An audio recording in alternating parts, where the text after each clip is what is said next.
Bismillahirrahmanirrahim. Assalamualaikum warahmatullahi wabarakatuh. Saya Aufi Andini Lubis dengan NIM 230202069 akan memberikan kultum dengan judul Pentingnya Keimanan dalam Amal Perbuatan dan Memilih Pasangan. Alhamdulillahirrabbilalamin. Segala puji bagi Allah subhanahu wa ta'ala yang telah memberikan kita nikmat iman dan Islam. Selawat serta salam semoga senantiasa tercurahkan kepada junjungan kita Nabi Muhammad sallallahu alaihi wasallam beserta keluarga, sahabat, dan seluruh pengikutnya hingga hari kiamat. Pada kesempatan kali ini, marilah kita merenungkan tentang pentingnya iman dalam setiap amal perbuatan kita. Seringkali kita melihat banyak orang berbuat baik, membantu sesama, bersedekah, bahkan membangun masjid. Tetapi mereka tidak memiliki keimanan kepada Allah. Lantas, apakah amal mereka diterima di sisi Allah? Allah subhanahu wa ta'ala telah menjelaskan dalam Al-Quran bahwa amal yang dilakukan tanpa iman akan menjadi sia-sia. Seperti dalam surah Al-Furqan ayat 23, Allah berfirman, "Kami perlihatkan segala amal yang mereka kerjakan, lalu kami jadikan amal itu bagaikan debu yang berterbangan."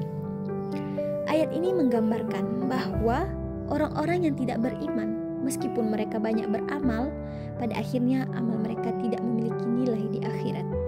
Amal mereka seperti debu yang berterbangan, tidak memiliki bobot di hadapan Allah subhanahu wa ta'ala. Begitu pula dalam surah Al-Kahfi ayat 104-105, Allah menyebutkan bahwa ada orang-orang yang merasa telah melakukan banyak kebaikan, tetapi sebenarnya mereka telah tersesat karena mengingkari ayat-ayat Allah dan tidak beriman kepadanya. Mereka bekerja keras di dunia, tapi usaha mereka tidak bernilai di akhirat.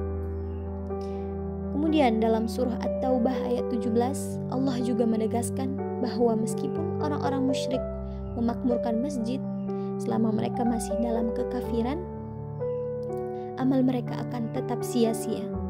Ini menunjukkan bahwa amal ibadah tidak cukup hanya dengan niat yang baik, tapi harus disertai juga dengan iman yang benar. Kemudian dalam surah Al-Maidah ayat 36, Allah berfirman bahwa jika orang kafir memiliki seluruh harta di dunia, lalu mereka berusaha menebus diri dari azab Allah, maka hal itu tetap tidak akan diterima.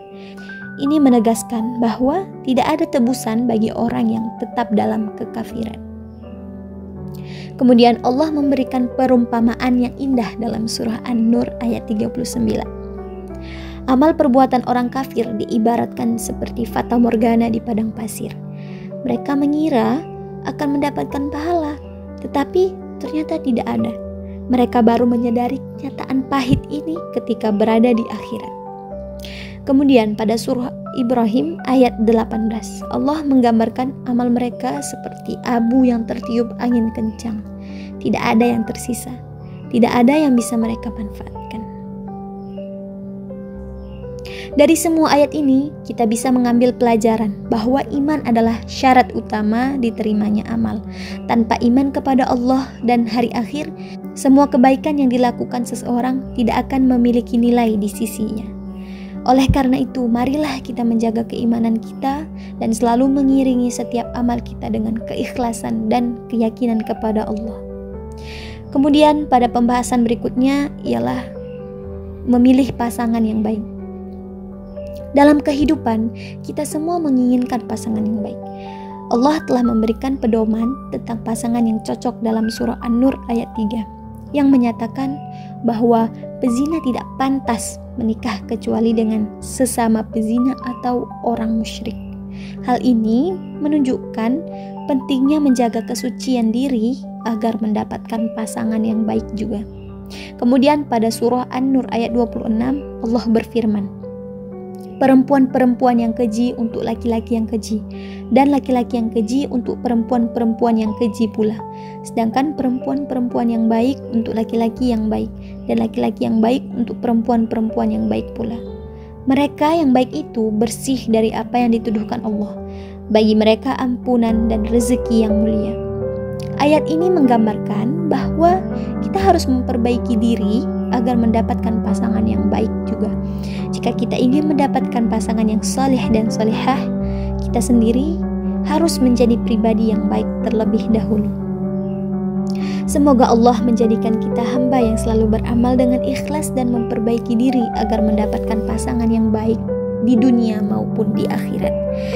Akhirul kalam, billahi taufiq wal hidayah.